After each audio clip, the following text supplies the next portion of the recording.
Okay. The time is 7:05. This is the Northwest San Pedro Neighborhood Council Environment and Sustainability Committee. And welcome everybody. Guess I will take attendance first. So for the committee members, that would be, oh, sorry folks, give me a moment. I don't know how to get rid of these. All right. Nobody has a landline anymore.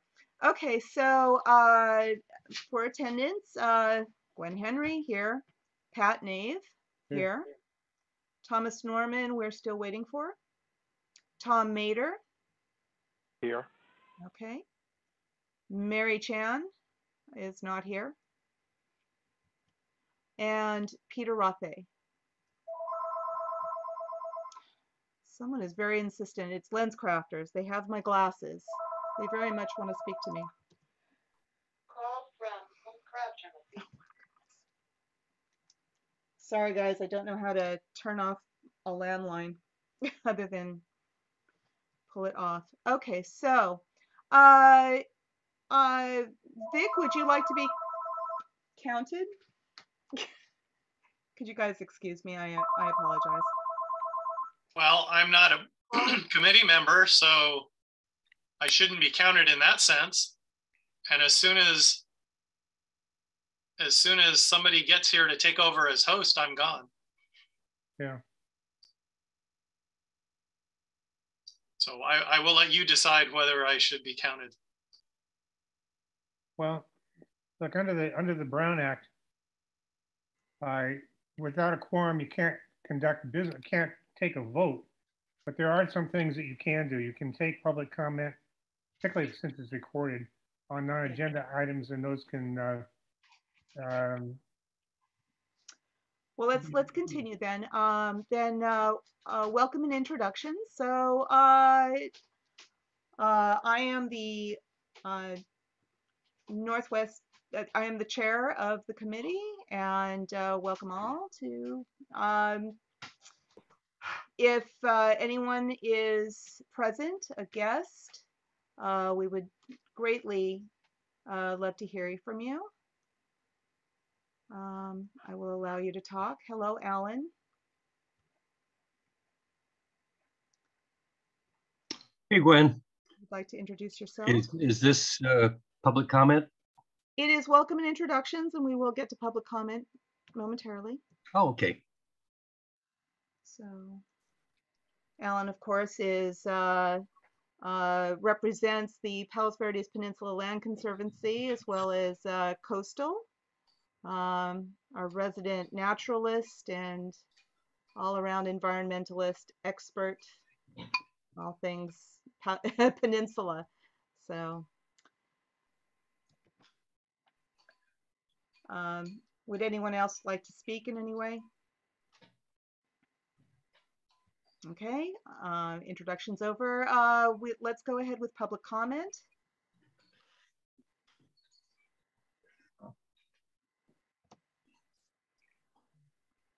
Alan, I see your hand is up. Thank you.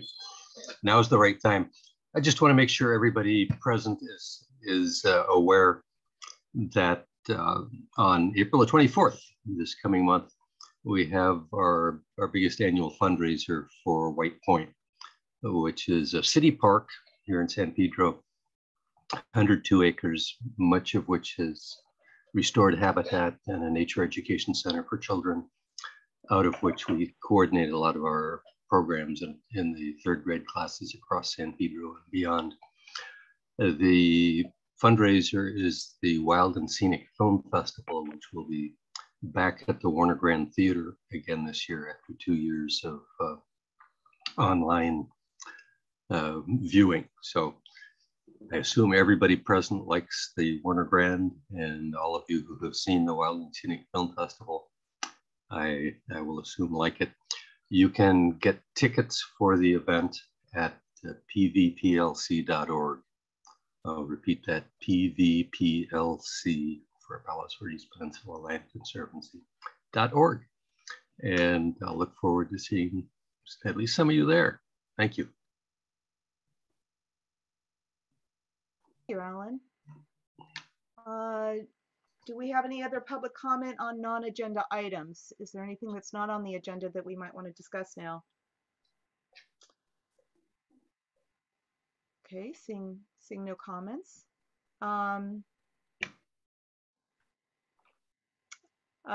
Well, this is something that we don't really have a voting item or anything, and might as well get it over with. Would be item number 3, discussing our Rancho Palos Verdes.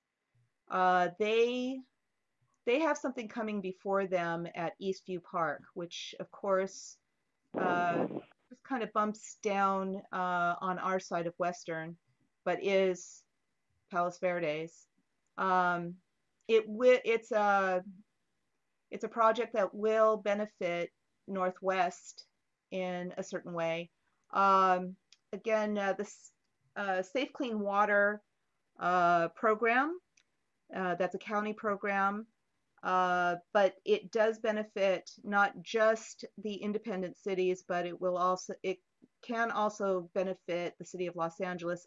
We can reach out to the organization and try to get funding for water projects within the city.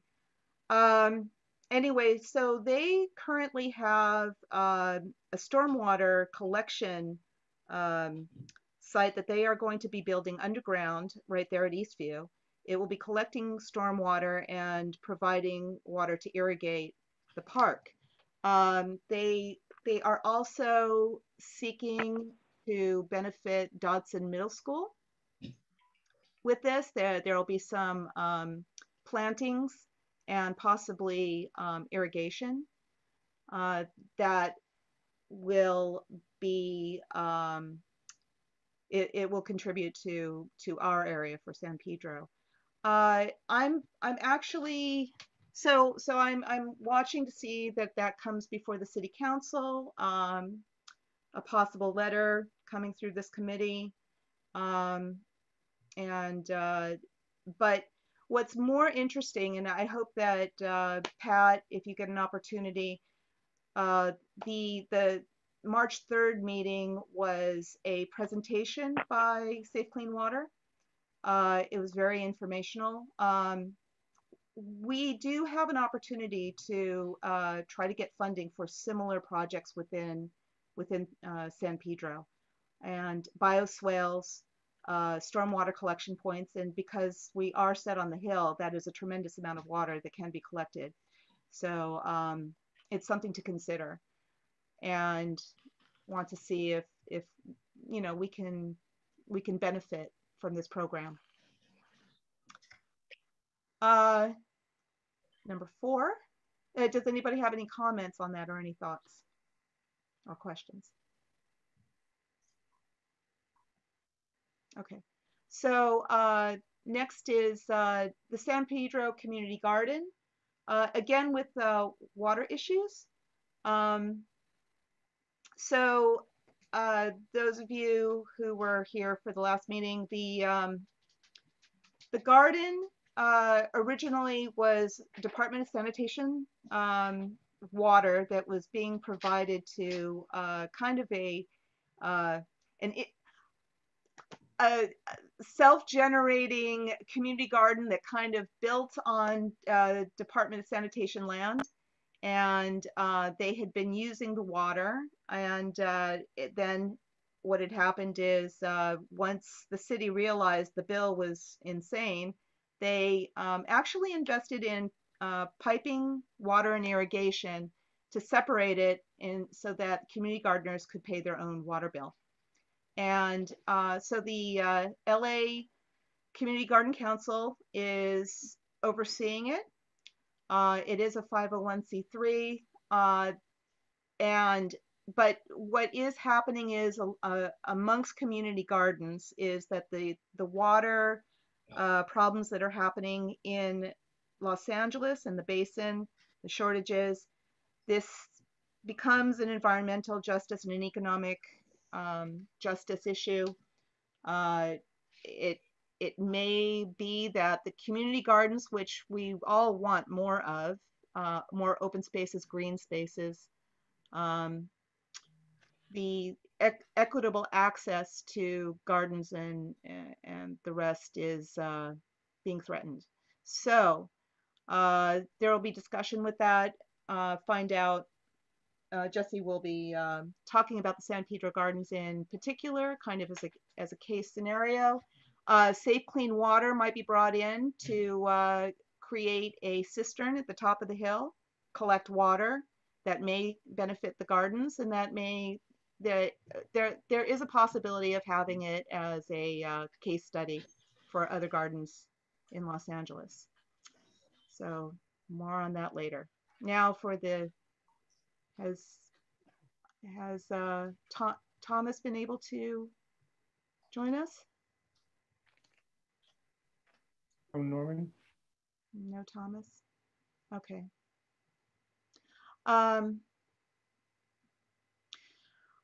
Well, actually, I have a list of. Maybe? What do you think, Pat? Should we move to 6? Discuss potential action and agenda items for the future. I have a I list. don't know. You can do that. It's I'm looking at number 7 here first.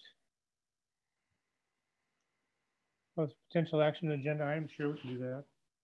Okay. So I actually have a list here. Of course, during the joint sustainability committee, there was discussion about the electric vehicle master plan. And there was a new motion as of today that just popped up. So that's Council File 210890. The new motion is basically generated from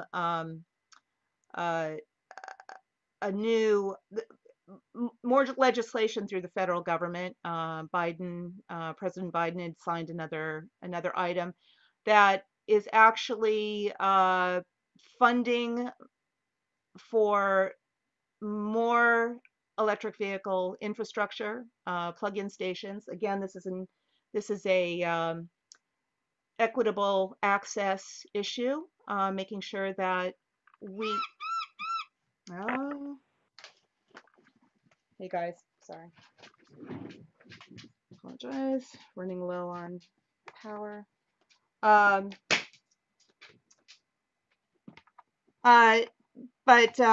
So a new motion came through, and there looks like there's more funding, and so there's an action item to really push the infrastructure, getting plugins in as many neighborhoods as possible, and really move forward on this motion. It's really going into high gear. Let's see if I can bring it up. I'll try to bring up the motion. Bear with me.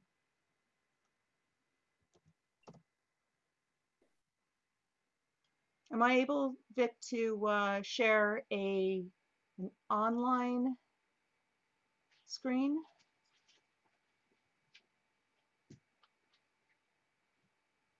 Let's see. You mean like share a web page? Yeah. You'll have, if you didn't group it with the items that you wanted to share before you shared the agenda, you'll have to unshare the agenda and then reshare whatever you want. And you can choose more than one thing to share. And if you know what you want to share, at the beginning, then you can choose all of them at the same time and then just switch between them. Right. So I've got a new share. Let's see. Well, look at since we don't have a quorum and we're talking about agenda items for the future, here. We can't really discuss a motion because it needs to have a quorum at which people can speak and, you know, the public Ah, one. okay, So why don't we just put it on the agenda for next time? And yeah, then- that this was to discuss further issues. Okay, so Yeah, all right. So we will continue with that. I will get the new motion out to you. So I have an item for this yes. topic. The ORCEM, the ORCEM, the cement plant notice of preparation item is coming up, and we're going to need to, if we're going to take anything to the neighborhood council, we'll need to discuss it and you know, to recommend some action on it. I was in a meeting this afternoon of the joint LA Long Beach Port Committee thing that they've got going, and I asked the port staff that were there to extend the time to comment, because even though it's not a complicated matter, there's no way we can get it to the neighborhood council before the April 11th expiration date on the comment period. So if we Well, could put that on the agenda. They said yeah, it's really good. well, Pat, actually, remember that through this committee, we had given our president the ability to write a letter asking for an extension of time without having to go through the process of composing a letter and having it come through committee. Right, well, the extension doesn't have to come through the committee. It's a matter of information that just get the comment on the NOP on the agenda. It should be prior to the for next next time. board meeting, because the next, unless they extend longer than they said, we'll need it at the next board meeting. Yeah, they understand that, Diana. The port staff said that they would take care of it, and we told them that both Coastal and Northwest had given their president authority to ask for 90 days without coming back to the neighborhood council, and they understood that, and they'll undoubtedly do something. They understand that having an extension on the time to comment on the NOP doesn't really affect the port. The consultant is going to be working on the EIR anyway, even if there's an extension of time to comment on the NOP. Okay. But we need to get Okay. it it needs to be on the agenda. And it should Okay. be the next board meeting, which normally she wouldn't be meeting again until after the next board meeting, right? I'll take care of it. Okay. So we will have sufficient time if I put it on the agenda for next month. Hopefully, the port understands the conflict between section 904 of the charter and the 30-day comment periods that are in the CEQA. Okay. Okay. So now I did see the communication that there is going to be a tour. Unfortunately, Tuesday is the one day that I am unavailable. That is the one single day I'm unavailable. So with that, I'm hoping to hear a full report. That would be great.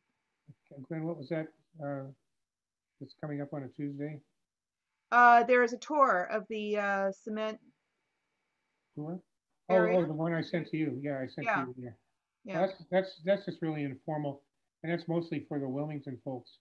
We're going to go out on Tuesday and just look at the site, and mostly it has to do with the proximity of the factory to the Wilmington waterfront redevelopment at Banning's Landing, and we'll be talking about the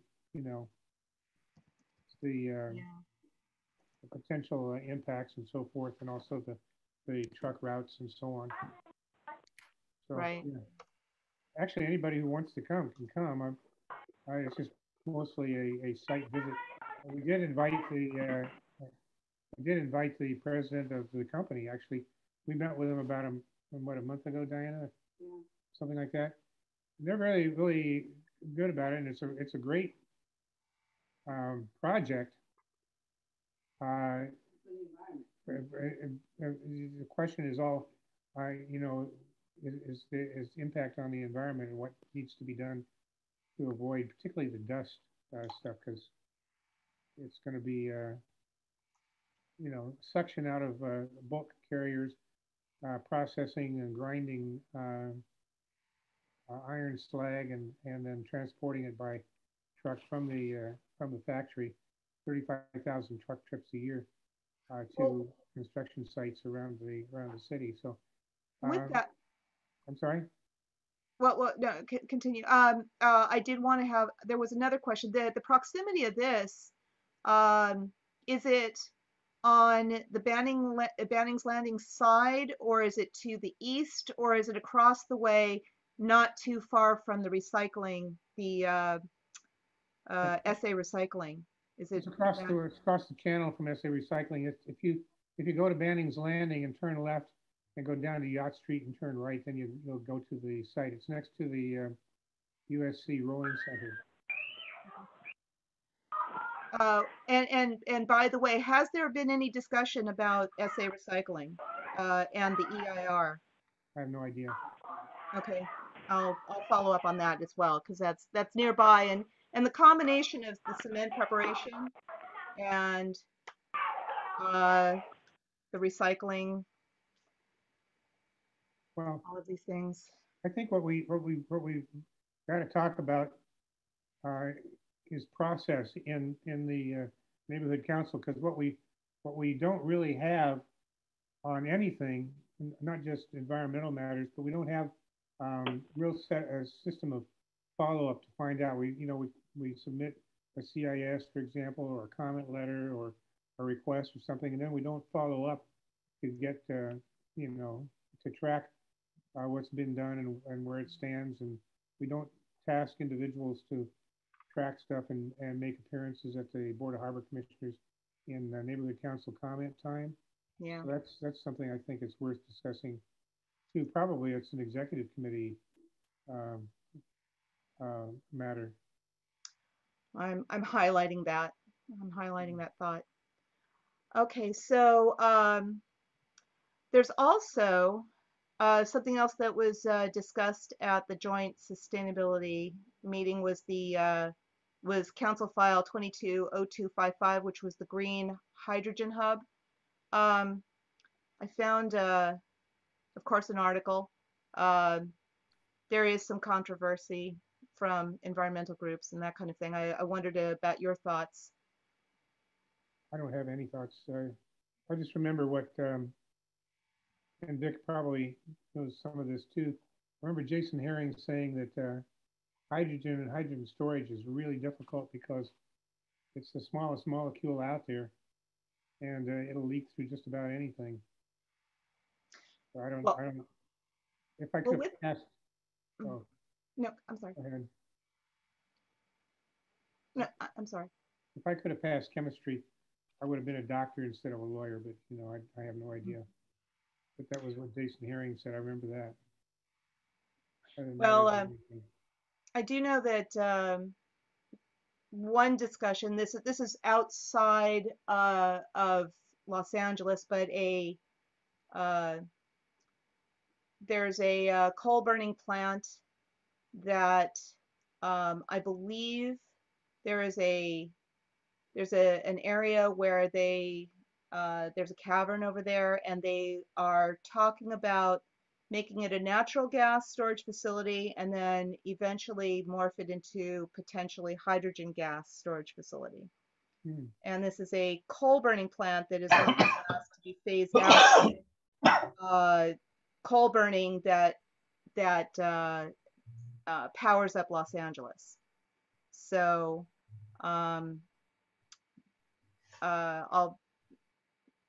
that was a prospective storage facility. I would like to know more about, hydrogen is just one molecule. That's true. Anyway, so the Green Hydrogen Hub, there's no discussion whether the port might take this up. It could really come through. Yeah, I don't know anything about it. All right. Well, with that, just so you know, and this is gonna, let's go to one more item that I wanted to bring up. So for the fourth time, this is the fourth year, Patrick O'Donnell, the funding, the Rivers and Mountains Conservancy funding for the Dominguez Channel and Catalina Island, funding renaturalization of the watershed. This is the fourth time it's been introduced. It just has sat in committee and then died, and this is the fourth time. So it was introduced again on February 18th. The Assembly bill is 2897. I expect to put in support once again, and hopefully it really will benefit the harbor area, especially, you know, I think I mentioned this in the joint sustainability meeting, but I think that with the buy-in of the harbor neighborhood councils and possibly even reaching out to other cities that are within the area to try to get this passed. I really believe that the funding that comes from this will help generate a lot of green space, a lot of open space, a lot of possibilities, including Wilmington. And also, in regards to the trucking corridor, Wilmington's concern with the trucking corridors, is that going to come through the port committee, do you believe? No, I don't think so. It's there's about three initiatives kind of working on it. I think the port is really going to take that by the horns. They really know it's a big issue. It's one of the items that's included in the remediation and mitigation proposal that was adopted on Monday night at the council meeting. So it'll be addressed in the context of that when we sit down with the commissioners or port staff to see if something can be done on it. And that'll be on three parts. It's the road conditions, it's the parking, and it's the routing of trucks through Wilmington and San Pedro to some extent. Yeah. And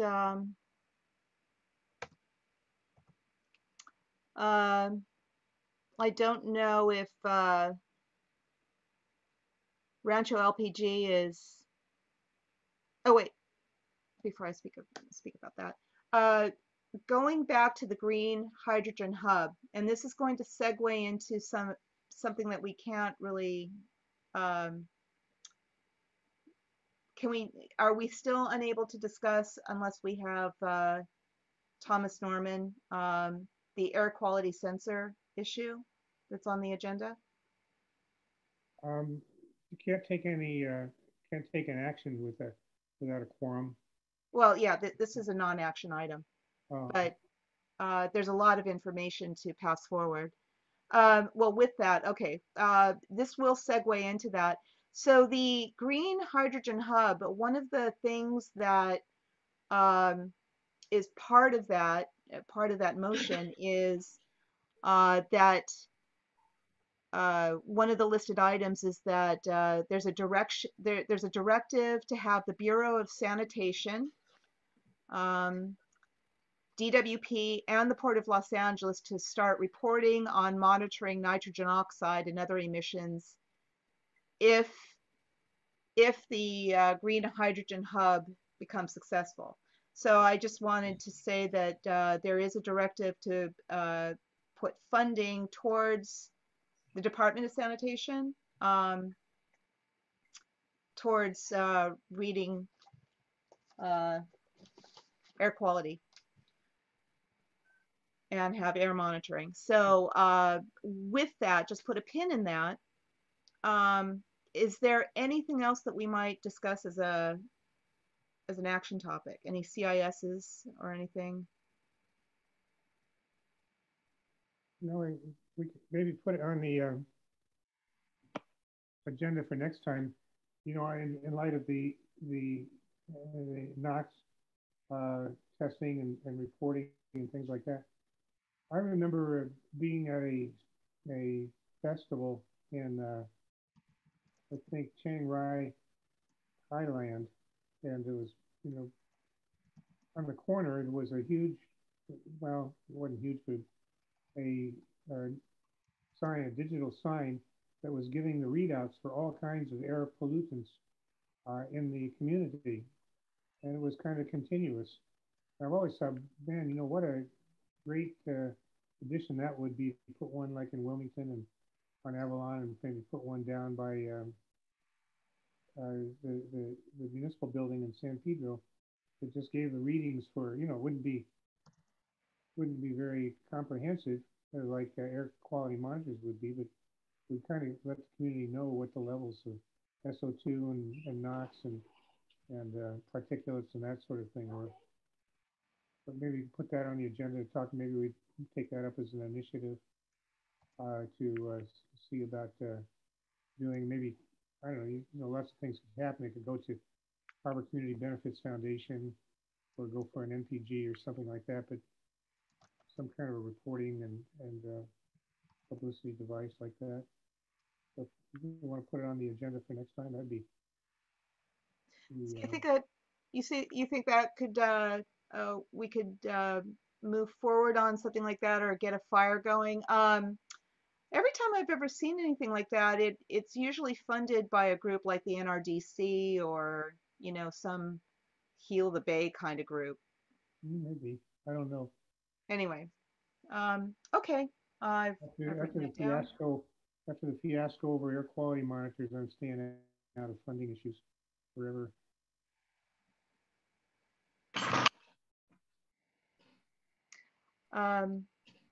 So I have taken this to the Community Issues Committee, but I haven't heard anything about that. I want to find out about the carts that have been dumped into Peck Park, the stream, and I'm just putting that out there. I will be making inquiries in that. If Community Issues is not going to do that. All right, so moving up again to the air quality sensor sites. Okay, so, and that would be item number 5. So I've talked to Craig. Craig has some ideas on potential sites, and I also had done something similar. I've actually, sorry guys, my beagle. Just give me a moment.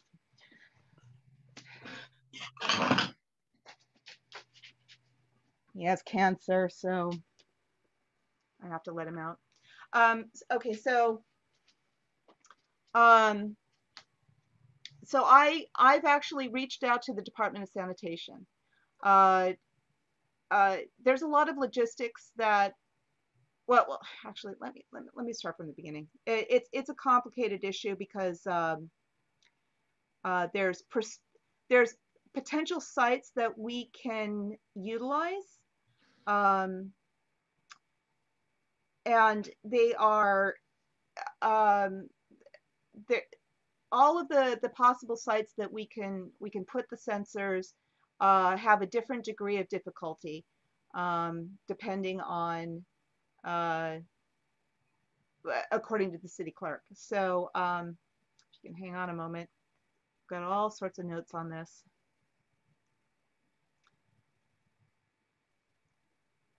Bear with me. Okay, here we go. So the city clerk parameters for potential sites, they've stated that these are the easiest candidates. Anything that is city owned for property has the greatest possibility of moving forward. So that's our parks, such as Peck Park, Avril, Harbor Highlands, schools within our site, and I'll come back to that, but I've actually spoken to the Berrywood site, and Vic, maybe you can give some input on this. I've talked to Lou Martisich, and there's a lot of enthusiasm Peter Rothe with Feed and Be Fed, they of course are maintaining some gardens there, and they are going to be they are educational gardens. There's buy-in from Peter Rothe that it's possible that their group can help to monitor the monitor, help provide support on that. So at Berrywood, there is a South Coast AQMD sensor. It's one of the big established ones, but it's not working. According to Lou, it's not working. And, you know, as we know from the Clean Air Action Plan update, South Coast AQMD has come back and said that they are working on getting a new contractor and revamping them. Now, Richard Havenick's concern that he voiced was, you know, well, you did have one contractor. They did do the sensors, and they've been in disrepair and not working quite continually. And, you know, going to a new contractor, what's to be said about it continuing? So I think that this is a good potential site. We'll have to be able to present to the city clerk our case by case reasoning as to why we're looking to put a sensor on a site. And one of the difficulties might be, and would be challenged, is that there is already a South Coast AQMD location there, and we would perhaps possibly volunteer that because it is not working and is so central, we feel that having a second sensor in that location to ensure that there's consistency with the reading. You know, we can cut the reasoning as to why we would put it there. We should come up with a valid reason for that. But it's a good site. There's a lot of buy-in. It's very secure, and currently there is no Wi-Fi at the location, but they're working on the contracts right now. Once again, with, for example, Purple Air, the two technologies are that you either have a solar unit that has the SD card, which would require a commitment of returning to the sensor, pulling the card, extracting the data, returning it, and just checking its basic function and continue on. But that requires a commitment of a group of people to volunteer and do this over the long term. And that's why I think that this is a good site, is because Peter Rothe has interest in it. Again, as being a working garden with a 501c3, there is a possibility that the garden could benefit from consistent readings. For example, if there's carbon offset grants, a reading could potentially help support that grant process for them. So that's one particular site. Now, the other one that I investigated is we have a particular location in Northwest, which is the Department of Sanitation. We have the freeway there. It's pretty closely, you know, it's kind of in this heart of a, I would say, an air quality challenging area. So the port is right there. The freeway is right there. The refinery is not too far away. That's kind of the area where if there are fumes, it can collect. Now, the readings there would not, just like Berrywood, would not be, we're not trying to hone in on any particular location. I mean, the port has them on their own property to read port, to do the best they can to read port emissions. Phillips 66 has theirs. Ours would be just the general quality of our area, but Department of Sanitation has a site there. I've spoken to the senior supervisor. That would be Armando Cabrera. And there is a possibility of reaching out to CD15, try to find out the logistics of having it there. But because it can have Wi-Fi,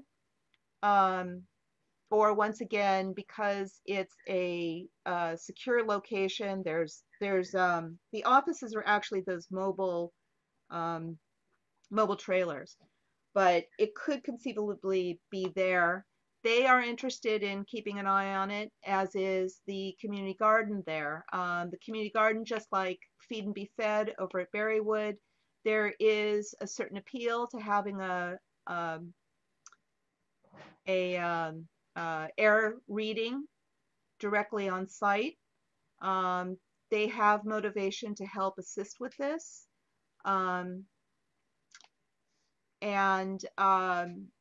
So that has some very good possibilities as well. So that one I'm going to follow up on.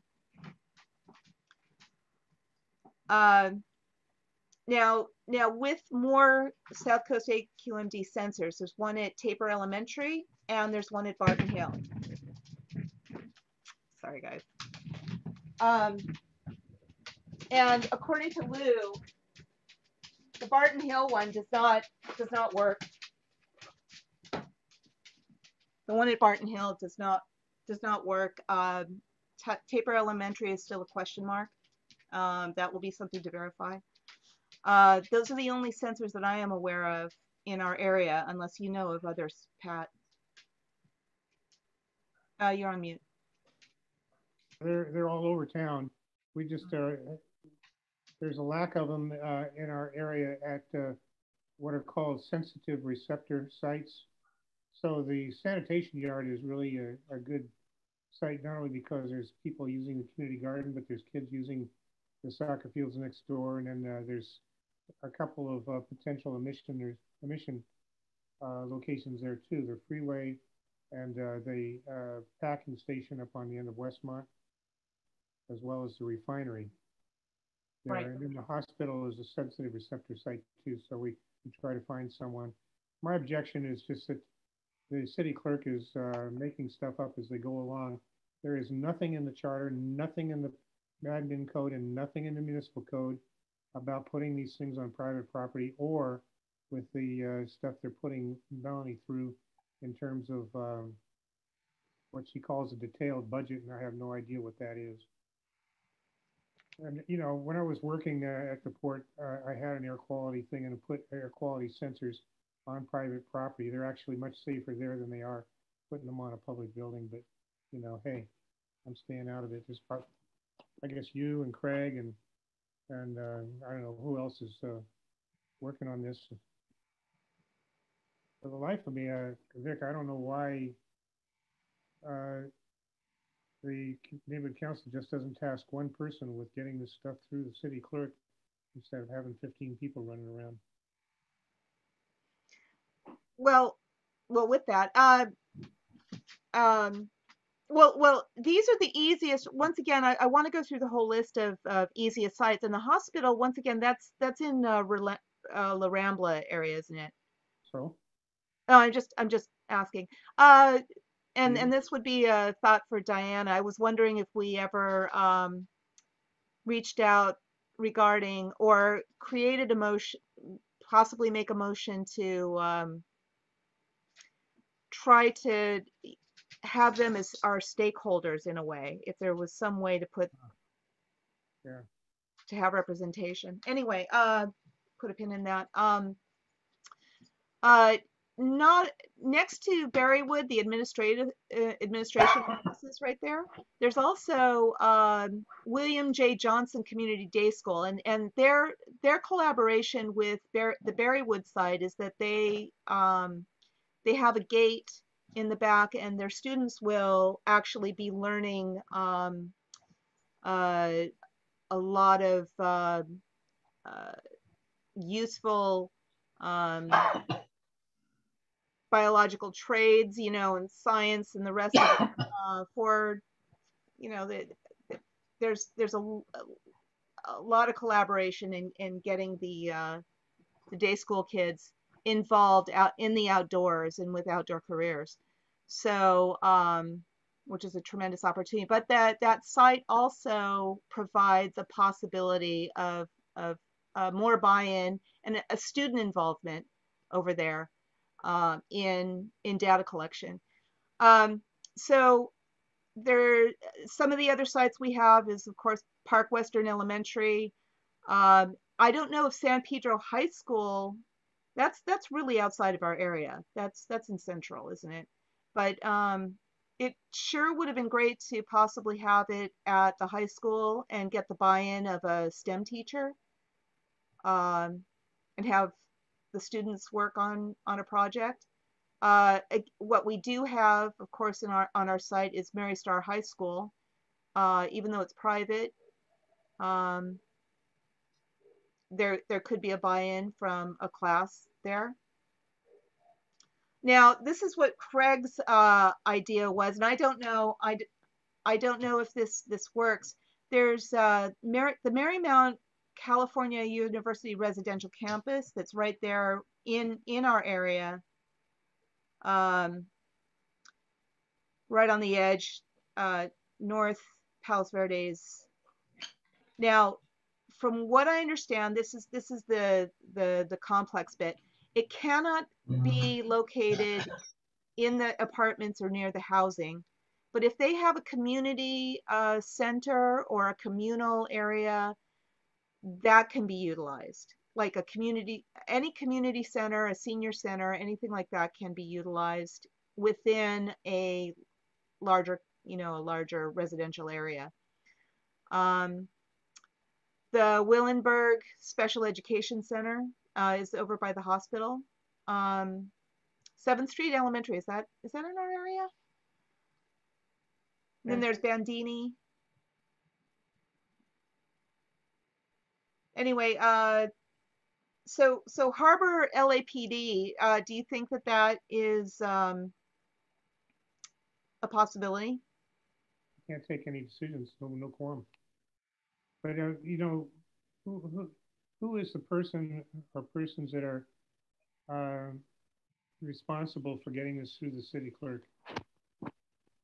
Well, getting it through the city clerk, first we have to have a certain amount of preparation. I'm focusing on the Department of Sanitation site and the Berrywood site, and trying to meet the obligations, which is to find out about the Wi-Fi, try to choose a product that fits that site, and try to get a commitment from a group of people in order to maintain that. Because the two challenges are, either we go with the solar, which requires the commitment of people to, for a period of years to collect the data, or we try to invest in the Wi-Fi version and be able to get the commitment of maybe the city to allow power, to allow it to be powered on site with city electricity. So those are the things that I'm going to be starting to really fine tune and be able to create a workable presentation. If it's Wi-Fi and we do get the buy-in of the city, but that's a letter, that's a request, that's trying to figure it out. Then we can hone in on that particular product that does allow for Wi-Fi and electricity. We get the price on that, any additional attachments, mounts, or anything of that nature, get it all added in and present it to them. So there's a couple of different things going on, but that's why I was going to focus on Berrywood and Department of San. because of the buy-in of the community, and there's stakeholders that are interested in it, I think that those are good places to try. I was I'm trying to hoping figure that. out- I'm trying to figure out what role there is for our committee to make any decisions on this. The resolution that was passed by the port committee, I don't think it ever made it to the neighborhood council, but the resolution itself is written that they will be placed in places where there's sensitive receptors, such as, and so it was kind of a delegation, or there wasn't any final decision made on where they're going to do. If you submit something to the city clerk that says we're going to place it at Taper, then they say, well, where at Taper? Or then if you decide you want to move it, what do? You go back to the city clerk and say, we want to move it? No, well, that's why we have to do all the research in advance to, as a sensitive receptor, that's why I kind of wanted your feedback on the Berrywood site, if you think that that's appropriate, or focus. Yeah, they're all good. I think they're all good. I just think there is no other department or entity in the city that has to make these kind of finite decisions. You go out and you buy the stuff, and then you use your judgment on where you're going to put them. That's the way it is in purchasing in the city, everywhere. When Board of Public Works goes out to and executes a contract to buy, 300,000 tons of asphalt, they don't have to tell the city clerk or anybody or the purchasing agent where they're going to put the asphalt. They put it where the potholes are, or where they think it needs to be done. That's management's decision. It's not the city clerk's decision. So I'm just frustrated with that. I'm going to stay out of it. Well, with that, just so you know, when we talk about more random places, there is the potential a telephone pole or street lighting may also be a street light, or a telephone pole might also be a potential location, because that is city owned, I believe. Sure. Um, City owned is probably the least safe place to put something. Yeah, I mean, it's on the street. That's why the security of the Department of Sanitation, that particular spot, and I've actually cited a location. But the photographs of where the location is, the buy-in of various people, these are all things that will help to move it forward. Now to your point, I've heard about this mythical other neighborhood council that has already done this, and I reached out and tried to find out who it is. I've done research, and I cannot find. Now, supposedly in the valley, possibly Glassell Park, or the one over by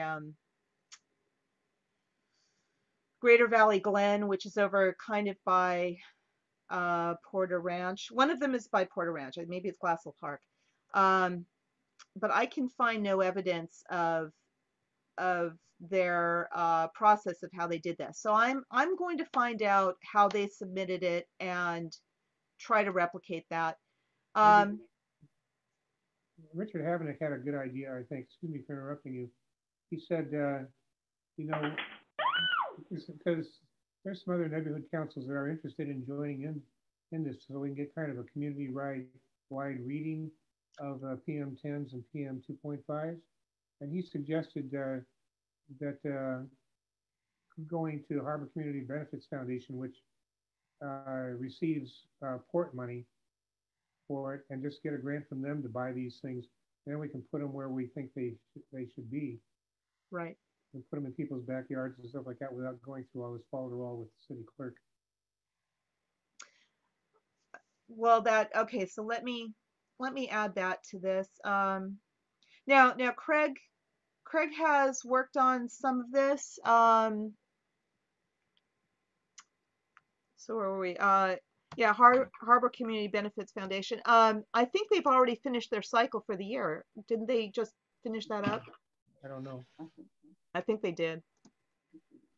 Well, if it's great, we could do it for next year. We'd still be ahead. Next year cycle. Yeah, I'll start putting that out.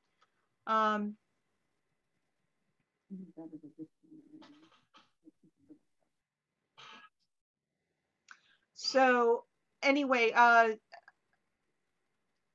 then of course the businesses within Northwest that after all of these other sites, we don't have any libraries in Northwest, do we? I think a public librarian.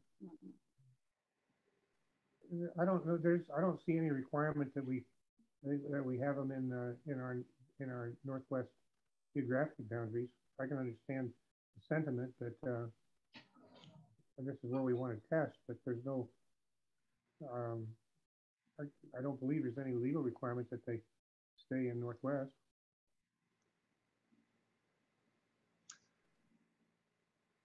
Well, we might not get the buy-in of the board members in order to move this forward.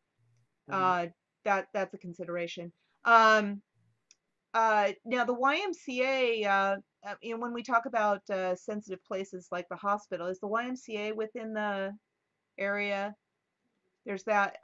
I mean, I'm for that area by the hospital. I was thinking the Willenberg Special Education Center and the YMCA might also be within that area.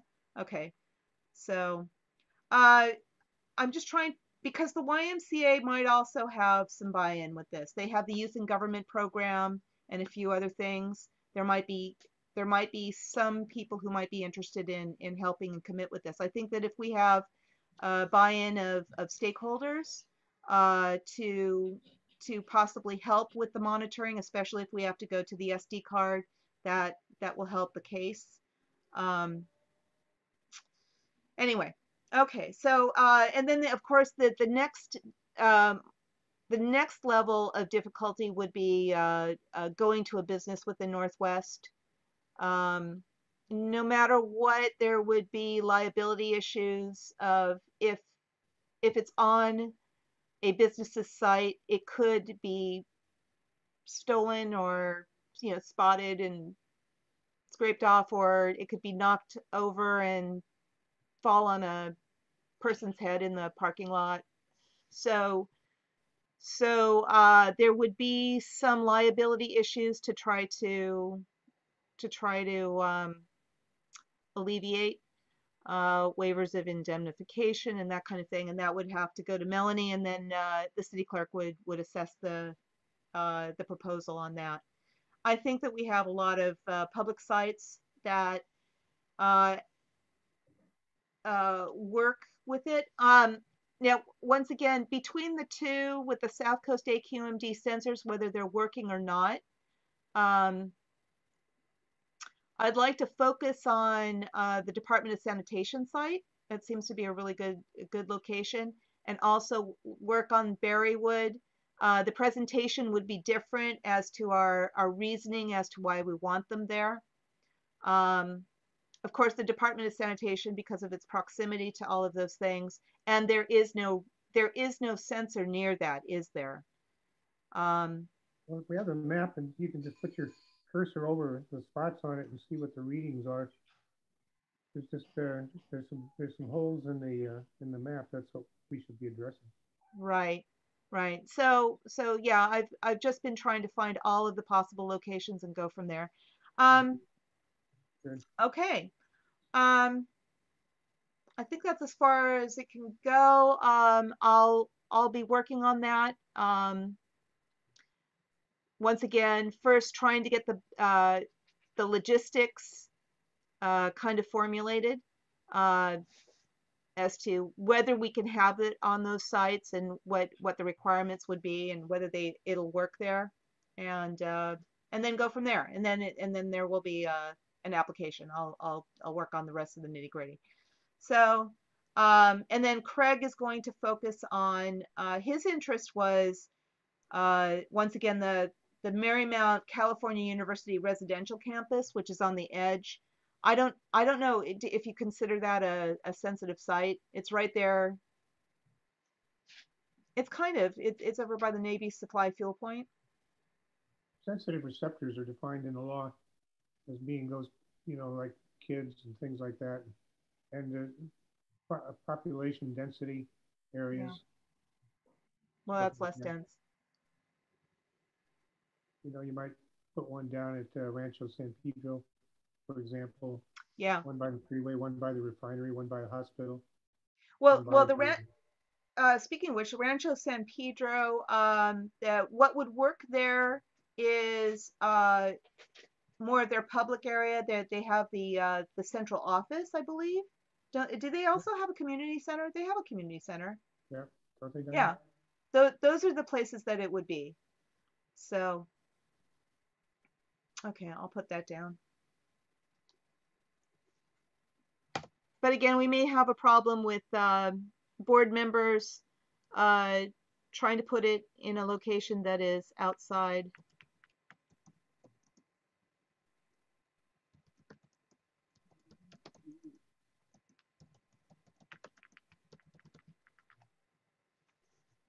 I don't know if Vic has any thoughts on that. All right. Okay, I think we've talked that out. I still do not see that Thomas was able to make it. Any other thoughts on that issue? Okay. I see that it's 8 o'clock.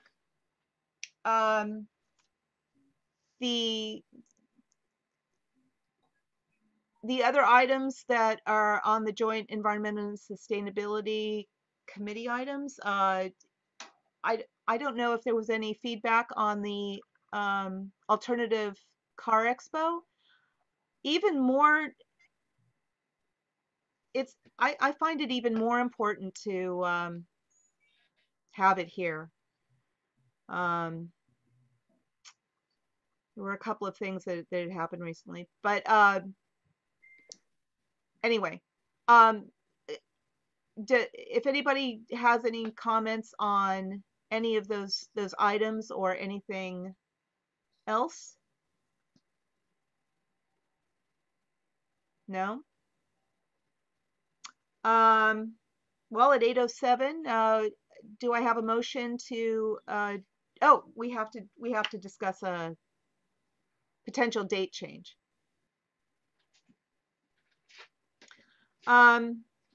So there are two prospective days to have this meeting. That would be the third Wednesday. So it would have been, for example, yesterday would have been the day to have the meeting, Wednesday, or the third Thursday, and keep it on this date.